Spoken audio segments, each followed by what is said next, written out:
Hola, les voy a acercar las correcciones del primer parcial, algunas recomendaciones, varias maneras de resolver los ejercicios y comentarios para que tengan en cuenta en próximas entregas.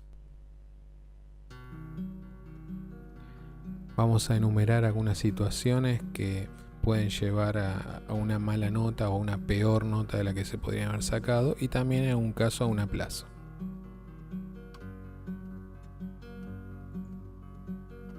La primera tiene que ver con el formato de la entrega.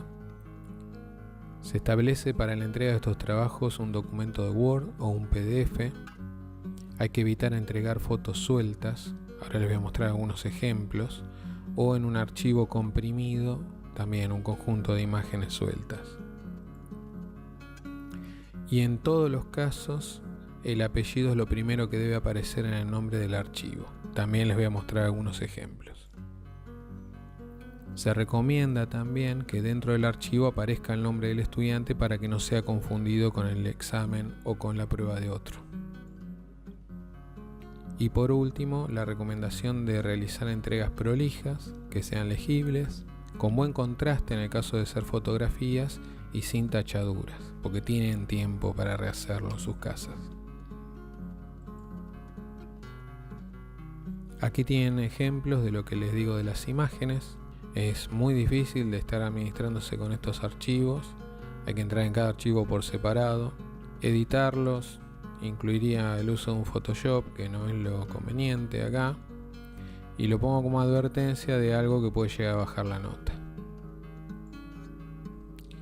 Repito, en el caso en que ustedes tengan imágenes, lo que hacen es abrir Word, insertan estas imágenes en el orden en que aparecen los ejercicios y luego lo graban y lo suben al campus.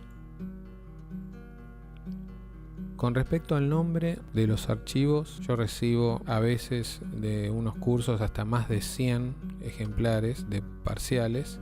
Entonces uno empieza a bajar los archivos. A veces ni siquiera se repite, como vemos acá, no es exactamente igual el nombre, pero es imposible para mí saber de quién es cada uno. Esto empeora cuando abro el documento y el alumno tampoco puso su nombre dentro. Si ya lo descargué, tengo que volver a buscar entre todos los parciales a ver cuál es el que coincide con este nombre, que les digo, se hace bastante confuso. Si esto se dieran 4 personas en un curso de 100, yo no tendría ningún problema. Pero habitualmente, como ven acá, se da muchas más veces con nombres que incluso confunden, como nuevo documento, evaluación parcial N21, no sé si es el segundo parcial, si es el primero, bueno, y otros nombres que aparecen por ahí.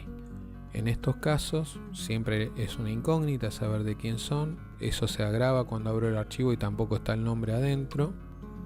Y nuevamente la recomendación es guardarlo en un doc poniendo primero, antes que nada, el apellido. Así, de esta manera, cuando uno lo guarda en una carpeta ya queda en el orden alfabético que corresponde con la lista de alumnos. El otro tema que tengo que hablar y que ya hablé en el video de introducción a la asignatura es el de los plagios. Por reglamento de la facultad, con la copia de un examen corresponde un 1 y le habrá un acta que en muchos casos inhabilita al estudiante de seguir cursando en la universidad. Para no ponernos tan severos ni tan solemnes, yo les aclaro lo siguiente. Yo no tengo dominio sobre lo que ustedes hagan y considero que como adultos que son, tienen la libertad de hacer lo que les parece conveniente. El tema es que cuando yo corrijo, me encuentro con esto, por ejemplo, de un estudiante, y abro otro archivo y me encuentro con esto.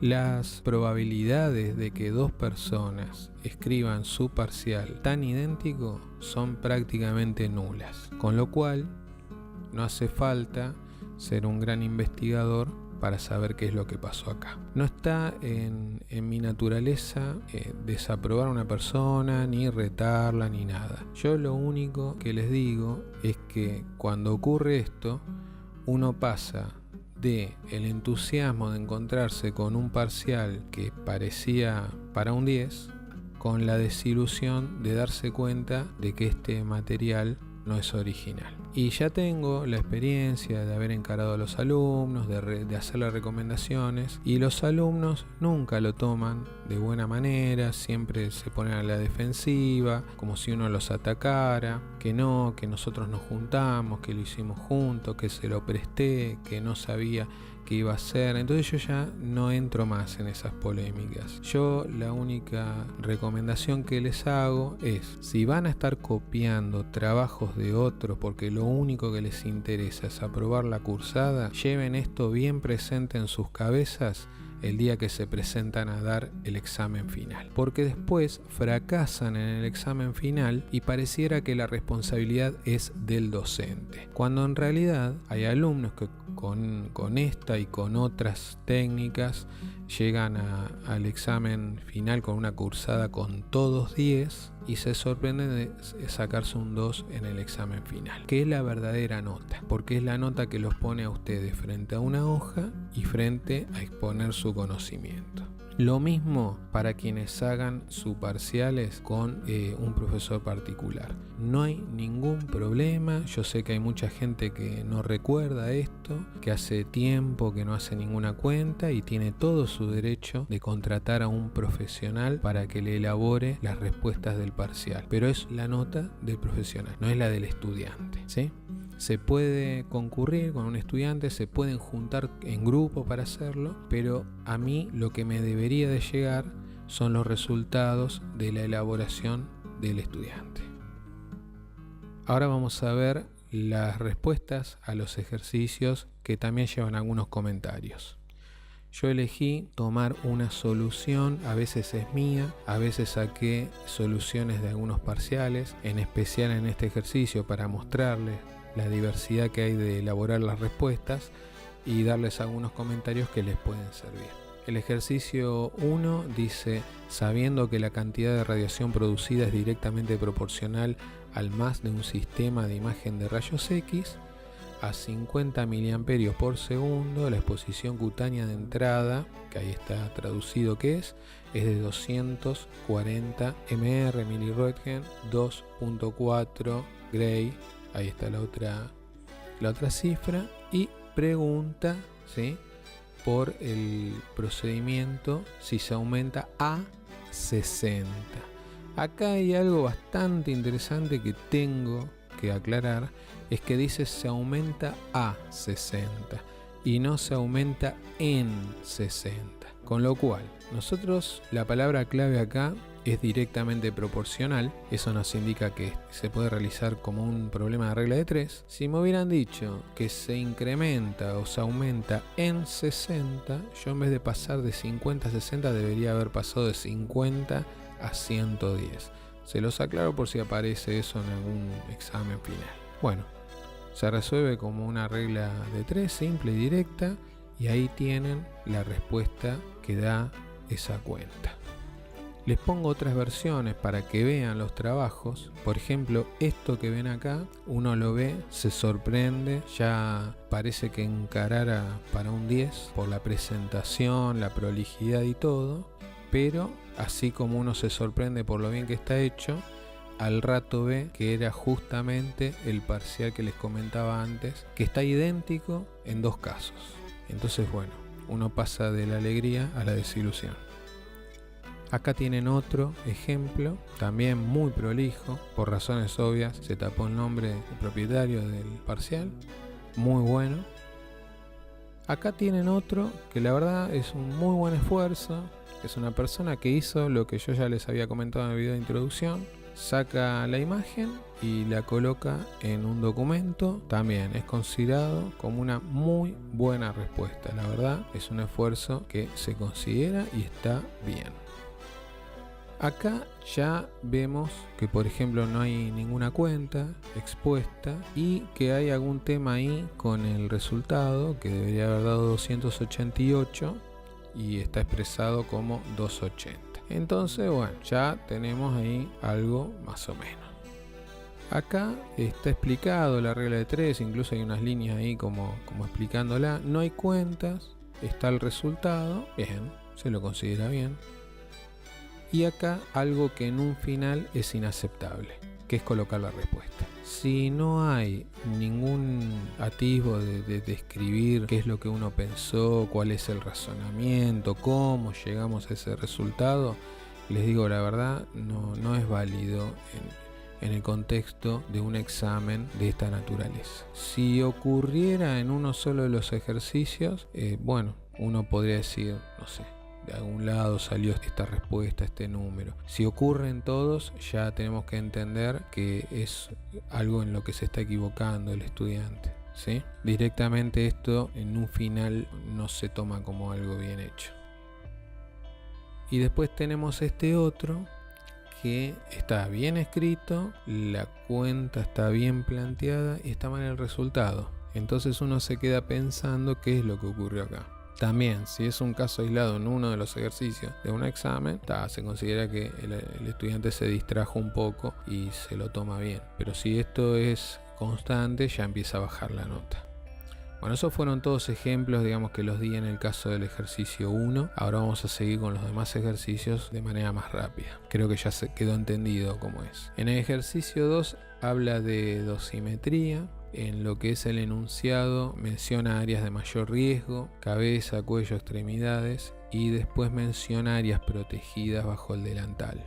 Es de suponer que uno recibe más radiación en las partes en las que está más protegido, por eso necesita más protección.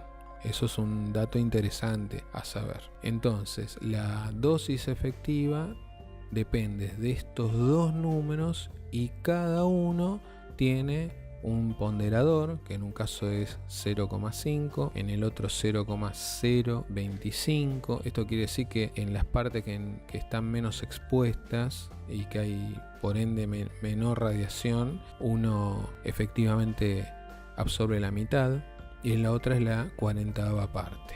También en el problema nos dice que mensualmente se reciben y ahí nos da los dos números. Y luego hay que tener esto en cuenta porque pide la dosis efectiva anual, que ahí hay alguna gente que no se dio cuenta.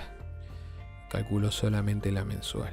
Y después, con respecto a los números, el 0,5 y el 20, como dice fuera del delantal y sobre el delantal, a veces sobre parece como que dijera por encima, ¿no? Pero ya por el número, que en uno es 0,5 y en otro es 20, yo ya me di cuenta que 0,5 es el que va a tener el factor de ponderación 0,5 y 20 es el que va a tener el otro, porque donde está recibiendo más es justamente donde está más protegido por el delantal. Haciendo las cuentas, ahí lo tienen, se calcula primero para un mes y luego se lo multiplica por 12 sencillamente y se pone ahí la dosis, que en este caso está en milisievert. Se podría pasar a sievert, pero ya con eso es suficiente. Les muestro acá hay un ejemplo que calcula los dos por separado para 30 días, después hace una ponderación para 365 días y acá hay otro que lo calcula con los datos que da y hace la cuenta. Ninguno de estos dos está bien, en el primero de los casos porque no usó la fórmula, además es algo que podría haber hecho después, en fin. Y en el segundo porque solamente lo calculó para un mes, se olvidó de pasarlo al año. Acá vemos nuevamente lo que ya es tendencia, que es poner la respuesta sin hacer ninguna cuenta. O sea, realmente no tengo mucho más para decir. No es un examen de opción múltiple en donde uno selecciona o pone solamente la respuesta. Acá hay que dejar en evidencia cuáles son los procedimientos que nos llevan a ese resultado. Esto en un examen final es considerado como mal. Vamos al ejercicio 3. En este ejercicio nos dan una fórmula que tiene que ver con la energía. En esa fórmula fíjense que lo relaciona y lo calcula de dos maneras. Una, la clásica fórmula de energía cinética en física, un medio de la masa por la velocidad al cuadrado, y en el otro con la carga y la diferencia de potencial. Entonces, el valor es el mismo, lo que pasa es que está expresado por medio de dos fórmulas, con lo cual podríamos despejar cualquier valor en alguna de las dos y tenemos todos los demás. De hecho, eso es lo que pide en el paso A. que acá está bien despejado. Acá lo que se hizo fue pasar el 2 del 1 medio multiplicando para el otro lado, luego la masa dividiendo y por último se saca la raíz cuadrada a todo lo que quedó del otro lado de la igualdad. En la parte B lo que nos pide sencillamente es que con la fórmula esa hagamos una cuenta. Se hace, ahí tienen una primera versión del resultado y otras 3 que puse abajo que también son aceptables porque son el mismo número. En la parte C llega la pregunta de calcular la energía. Ahora pensemos que al inicio ya veíamos que tenemos 2 fórmulas. Entonces, la verdad tenemos la libertad de hacerlo por cualquiera de las dos. Se elige acá hacer el producto de la carga del electrón por la diferencia de potencial porque son los datos del problema. Pero si ustedes hacen con la otra fórmula que utiliza velocidad al cuadrado y la masa, si hacen la cuenta les da lo mismo. Y eso les va a servir además para saber si es correcto todo lo que hicieron anteriormente, ya sea el despeje o el cálculo de la parte B. En el ejercicio 4 nos dan 2 tablas, una es para pasar medidas de un lado al otro por los sistemas y el otro es de múltiplos y submúltiplos por las dudas que nos den un prefijo kilo, mega, mili, micro y tengamos que hacer los pasajes. En la parte A es un pasaje directo, ya sabemos que con una simple cuenta se obtiene. Esta es una forma de resolverlo y es correcto el resultado. Aquí en la parte B resuelto de manera similar. Les muestro en particular esta resolución porque está muy prolija, está muy bien planteado el procedimiento, queda bien claro cuál es el pensamiento del estudiante. En la parte C opté por esta, que es una versión más resumida, pero también es correcta. Y en la parte D resolví dejar 2 formas para que vean la diferencia entre una y otra. Las dos nos llevan al mismo resultado, las dos son correctas porque se entiende perfectamente qué se está haciendo. Lo único que en el caso de la izquierda quedó tal vez mejor expuesto cuál es el procedimiento, pero los dos están bien. Y en el punto E nos pedían pasar de una unidad a otra que con lo que nos dan no tenemos forma de vincularlo. No está en ninguna de las dos tablas, no hay una fórmula que me permita pasar de una magnitud a otra, entonces la mejor respuesta en este caso es que no se puede hacer. En el F, de manera similar a pasos anteriores, puse 2 resoluciones, las dos son correctas, son el mismo resultado. Y en el punto G lo mismo. Acá por ejemplo, este lo escribí yo para que quede bien en claro todos los pasos que intervienen, ya sea en lo que es pasar de decibecquerelios a becquerelios y también después a mili, que es lo que piden a lo último. No vayan a confundir cuando tienen que multiplicar o dividir por 1000. Esto tiene que quedar claro. Llegamos al último ejercicio, el 5. Este es un ejercicio en el que nos dan una fórmula para la dosis equivalente y nos hablan de un factor de ponderación adimensional. Esto quiere decir que no tiene unidad, que en este caso es WR. Luego en la tabla vemos que aparece WT. Vamos a hacer una aclaración al respecto y nos preguntan ahí 4 cosas que vamos a resolver. Las aclaraciones que tengo para hacerle es: nosotros tenemos para resolver esto. Si vamos al documento original donde estaba esa tabla, vamos a encontrar otras tablas donde sí efectivamente aparece WR. Lo que pasa es que para el primer parcial se hizo una versión resumida. ¿Por qué? Porque el factor de ponderación, por ejemplo en nuestro caso, es de 1. Entonces va a ser lo mismo estar multiplicando por 1. Si fuera otra la energía que se recibe, otro tipo, de otro rango, ahí tienen los distintos factores de ponderación y los dos multiplican. Ahí tienen a la derecha la formulita original. Entonces, con esa fórmula que nos dan, en el caso A nos piden dosis equivalente con una dosis absorbida y es el hígado. el órgano en cuestión. Entonces si vamos a la tabla vemos que el factor de ponderación es 0,05, lo multiplicamos por el número que nos dan y ahí obtenemos el resultado, que podemos dejarlo expresado así o lo podemos pasar a Siebert. También puede ser que nos pidan que lo pasemos. El caso B es casi el mismo, con la diferencia de que lo que nos piden ahora es la dosis absorbida. Entonces, en vez de tener que multiplicar por el factor, que en este caso coincide el hígado con las tiroides, 0,05, en lugar de multiplicar, dividimos. Y ahí tenemos la respuesta. Ya en la parte C nos piden la dosis equivalente en el estómago y nos dan una dosis equivalente en el esófago. Yo acá, digamos, lo que tengo que comprender es que tengo que encontrar un resultado partiendo de ese mismo resultado en el otro, pero considerando que tienen distintos factores de ponderación. Entonces, si yo calculo a partir de la dosis equivalente en el esófago lo que absorbió, hago la cuenta y veo que son 100 Siebert. Y con ese valor, que es lo que absorbe, me fijo cuánto sería el equivalente en el estómago. Entonces agarro ese valor, lo multiplico por el factor de ponderación del otro órgano que estaría recibiendo esa dosis y ahí tengo el resultado. Distinto es el caso D, porque ¿qué pasa aquí?